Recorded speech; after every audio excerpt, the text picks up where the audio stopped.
Sa butas na ito, sa dingding ng isang bahay dumaan daw ang isang lalaking tinarget sa bypass operation ng Talipapa Police Station sa Mesitio Incinerator sa Barangay Bahay Toro, Project 8 kaninang bandang alas 4 ng madaling araw.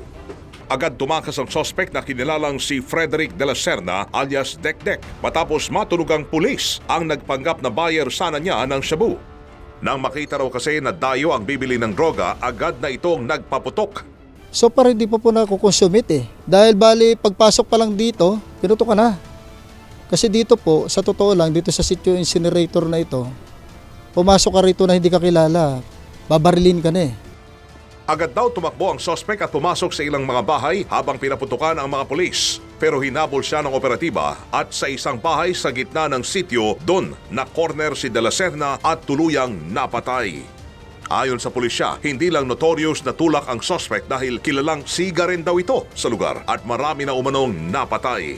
Ito po ay marami ng pinatay. Actually, meron tong standing warrant to para for murder, saka yung na-involve siya sa illegal drugs. May warrant siya sa illegal drugs. At siya rin yung suspect natin do sa mga series of killings dito na pag pumapasok yung mga hindi kilalang tao, pinapatay nila. Wala silang pinipiling oras, kahit araw o gabi. Ito raw ang dahilan kaya't hirap ang pulisya na mapasok ang lugar at malinis doon ang iligal na droga.